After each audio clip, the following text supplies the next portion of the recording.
नमस्कार दोस्तों, मेरा नाम है राहुल यादव और आप सभी का स्वागत है इन्वेस्ट राइट की एक नई वीडियो में। दोस्तों, आज की वीडियो में हम लोग एसबीआई के 3 ऐसे म्यूचुअल फंड्स में डिस्कस करेंगे जिनमें आप लमसम निवेश करके लॉन्ग टर्म में अच्छे रिटर्न्स जनरेट कर सकते हैं। और तीनों म्यूचुअल फंड्स में ऐसे लेकर आया हूं जिन्होंने पास्ट में अपने इन्वेस्टर को बहुत ही शानदार रिटर्न्स बनाकर दिए हैं। देखिए, इस चीज़ को लेकर कमेंट्स मेरे पास काफ़ी आ रहे थे, इंस्टाग्राम पर भी काफ़ी लोगों के मैसेज थे कि हमें एसबीआई के म्यूचुअल फंड में ही लमसम निवेश करना है, तो कौन से ऐसे म्यूचुअल फंड्स हैं जिनमें हम लमसम कर सकते हैं। आज की वीडियो में डिस्कस करेंगे। वीडियो है आपके लिए बहुत ही ज़्यादा इन्फॉर्मेटिव, वीडियो को बहुत ही ध्यान से देखिएगा और समझिएगा, क्योंकि यहाँ एक चीज़ मैं आप सभी को समझाऊंगा बिल्कुल सिंपल भाषा में। तो टॉपिक आपके सामने है, जल्दी से वीडियो को स्टार्ट करते हैं। बहुत ही ध्यान से समझिएगा, क्योंकि देखिए, अगर आप लोग लमसम निवेश के लिए अभी तैयार हैं कि मुझे 1 लाख 2 लाख 50,000 जो भी लमसम करना है, ये वीडियो आपके बहुत काम आएगी। स्टार्ट करते हैं। पहला फंड जो मैंने रखा है दोस्तों, वो मैंने रखा है SBI Nifty next 50 index fund. ये एक इंडेक्स फंड है, ये एक इंडेक्स को फॉलो करता है। देखिए, इसमें निवेश करने का बेनिफिट आपको ये मिलेगा, इसमें रिस्क आपको बहुत कम मिलेगा। रिस्क कम मिलने का कारण क्या है? कारण ये है कि ये हमारे पैसे को 51 रैंक से स्टार्ट होने वाली कंपनी और 100 रैंक तक जाने वाली कंपनियों में निवेश करेगा। यानी कि हमारा सारा पैसा जो निवेश होगा वो हमारा बड़ी बड़ी कंपनियों में निवेश होगा। देखिए, ये एक लार्ज कैप कैटेगरी का म्यूचुअल फंड है। अब लार्ज कैप कैटेगरी में बड़ी कंपनियां आती हैं जिनकी वैल्यू 20,000 करोड़ से ज़्यादा है, उसी में हमारे पैसे को निवेश किया जाएगा। तो अगर वैसे आप देखें रिस्कोमीटर के हिसाब से तो वेरी हाई रिस्क कैटेगरी में आएगा, क्योंकि ये प्योर इक्विटी म्यूचुअल फंड है। लेकिन अगर हम रिस्क को यहाँ डाइवर्सिफाई करें, हम रिस्क को देखें कि कितना रिस्क है और कैसे रिस्क है, तो आप समझिए बड़ी कंपनियों में निवेश है तो रिस्क ऑटोमेटिकली कम हो जाता है। 51 रैंक से स्टार्ट होंगी कंपनी और 100 रैंक तक जाएंगी, सिर्फ उसी में हमारे पैसे को निवेश करेगा। थोड़ा सा डिटेल में बात कर लेते हैं। सबसे बड़ा बेनिफिट आपको इस म्यूचुअल फंड में एक्सपेंस रेशियो का देखने को मिलता है। केवल 0.33% का एक्सपेंस रेशियो आपसे चार्ज किया जाएगा। एयूएम 1311 करोड़ रुपए का है, लमसम एसआईपी दोनों आप इस म्यूचुअल फंड में कर सकते हैं। आगे बढ़ते हैं। देखिए, इक्विटी में ही निवेश है पूरा 99.93, क्योंकि प्योर इक्विटी म्यूचुअल फंड है। अब देखिए सेक्टर्स, देखिए किन सेक्टर्स में हमारा पैसा निवेश किया जाएगा। फाइनेंस है, सर्विसेज है, कैपिटल गुड्स है, कंज्यूमर स्टेपल्स है, एनर्जी है। इन सेक्टर्स में हमारे पैसे को डाइवर्सिफाई किया जाएगा। यानी कि कंपनियां हमारी वो रहेंगी जो 51 से स्टार्ट हो जाएंगी, 100 रैंक तक जाएंगी। उन कंपनियों में ऐसे म्यूचुअल फंड्स को चूज़ किया जाएगा जो इन सेक्टर्स पर फोकस करती हैं। कंपनियां भी आपको दिखाऊंगा। देखिए, कुछ बेसिक सी चीज़ें ये हमें जान लेना बहुत ज़रूरी होता है, क्योंकि हम पैसा निवेश कर रहे हैं। ट्रेंट लिमिटेड है, भारत इलेक्ट्रॉनिक्स लिमिटेड है, हिंदुस्तान एरोनॉटिक्स लिमिटेड है, इंटरग्लोब एविएशन लिमिटेड है और पावर फाइनेंस कॉर्पोरेशन लिमिटेड। ये टॉप की होल्डिंग्स हैं जिनमें ज़्यादा पैसा निवेश किया जाएगा। अब रिटर्न्स पर बात करते हैं। देखिए, लास्ट के 1 ईयर में 70% के रिटर्न्स इस म्यूचुअल फंड ने जनरेट किए हैं, जबकि ये एक इंडेक्स म्यूचुअल फंड है। ये पैसिवली हमारे पैसे को निवेश करता है। देखिए, एक्टिव म्यूचुअल फंड में फंड मैनेजर अपने हिसाब से पैसे को निवेश करते हैं, थोड़ा चेंजेस करते रहते हैं। लेकिन ये एक इंडेक्स म्यूचुअल फंड होने के कारण ये सिर्फ 51 रैंक से 100 रैंक तक की कंपनियों में ही हमारे पैसे को निवेश करेगा। पैसिवली हमारे पैसे को उन कंपनियों में बांट देगा, इसीलिए यहाँ पे एक्सपेंस रेशियो भी हमसे कम चार्ज किया जाता है। रिटर्न्स देखिए, लास्ट के 3 ईयर में 21.7 है। 5 ईयर का डाटा अभी नहीं है क्योंकि फंड अभी नया है। सिंस इंसेप्शन 24.78% के रिटर्न्स। अब सिंस इंसेप्शन के रिटर्न्स का मतलब है, एक बार डेट देख लेते हैं। इंसेप्शन जो डेट है, देखिए वो है 19 मई 2021। यानी कि 2021 से अभी तक के जो रिटर्न्स आए हैं हमारे सामने निकल कर, वो आप देख लीजिए लगभग कितने आए हैं, 24% के। 24.78% के रिटर्न्स जनरेट हुए हैं। तो लमसम निवेश के लिए काफ़ी बेहतरीन म्यूचुअल फंड ये मिल जाता है। आगे बढ़ते हैं। देखिए, अगला जो फंड है SBI large and mid cap fund है। थोड़ा बेसिक पर बात करूं, लार्ज कैप और मिड कैप में ज़्यादा निवेश करेगा। कितना निवेश करेगा? मिनिमम 35% लार्ज कैप में और मिनिमम 35% मिड कैप स्टॉक्स में ये म्यूचुअल फंड निवेश करेगा। यानी कि इसमें आपको लार्ज कैप की स्टेबिलिटी मिल जाती है और मिड कैप के बढ़िया रिटर्न्स आपको मिलते हैं। अच्छी बात यह है कि थोड़ा सा पैसा आपका स्मॉल कैप में भी यहाँ निवेश किया जाता है। चलिए थोड़ा सा डिटेल पर बात करते हैं।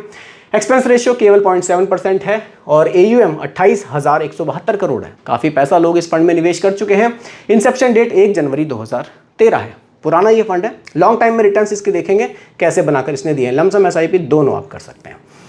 सेक्टर्स देखिए, फाइनेंस है, टेक्नोलॉजी है, हेल्थ केयर है, मटेरियल है, एनर्जी है। इन सेक्टर्स पर ये फंड फोकस कर रहा है। बाकी आप इक्विटी में देख सकते हैं। 94.5% पैसा इक्विटी में है।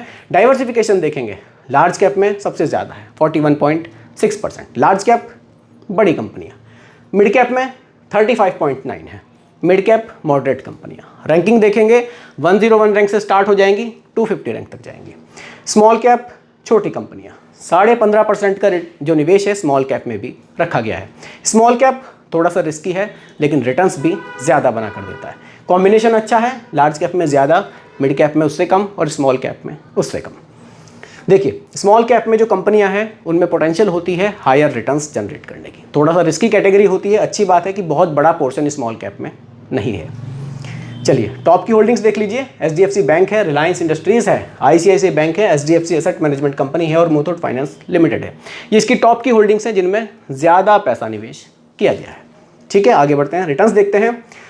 लास्ट के 1 ईयर में 40% है, लास्ट के 3 ईयर में 21 है, लास्ट के 5 ईयर में 24 है और सिंस इंसेप्शन 18.93% है। अब सिंस इंसेप्शन का मतलब है 1 जनवरी 2013 से और अभी तक के जो रिटर्न्स हैं लगभग बैठ गई है 11.5 साल के, मान लीजिए जो रिटर्न्स हैं 18% से ज़्यादा के लंबे समय में भी इस म्यूचुअल फंड ने जनरेट किए हैं। जिसमें कि आप कोरोना काल भी देख सकते हैं, काफ़ी सारे आपने मार्केट में उतार चढ़ाव देखे हैं, तब भी लॉन्ग टाइम में जो रिटर्न्स हैं लगभग 19% तक इस फंड ने जनरेट किए हैं।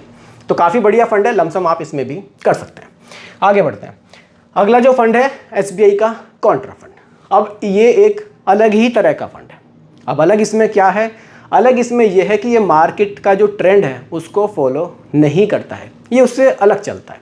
अब अलग कैसे चलता है, इसकी एक अलग ही रणनीति है निवेश करने की। ये उन स्टॉक्स में पैसे को निवेश करेगा जो अभी अंडर वैल्यूड है, जो अभी सस्ते रेट पर हमें कोई चीज़ मिल रही है। लेकिन फंड मैनेजर को लगता है कि ये चीज़ मुझे आज तो सस्ते रेट पर मिल रही है लेकिन फ्यूचर में इसके प्राइस ज़रूर बढ़ेंगे और ये बहुत महंगी बिकेगी। इस तरह की स्ट्रेटजी ये फंड फॉलो करता है और हमें रिटर्न्स बनाकर देता है। थोड़ा सा रिस्की है लेकिन लंबे समय में रिटर्न्स इस फंड ने बहुत शानदार बनाकर दिए हैं। डिटेल में बात करते हैं।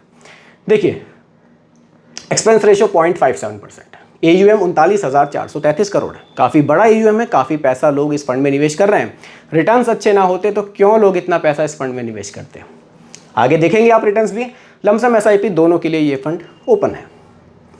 सबसे पहले एसेट्स एलोकेशन, इक्विटी में 90.26%, बाकी डेट में भी थोड़ा सा पैसा रखा हुआ है, बाकी कुछ 2.77% अदर्स में, कुछ कैश इंस्ट्रूमेंट्स में भी देखने को मिल जाएगा।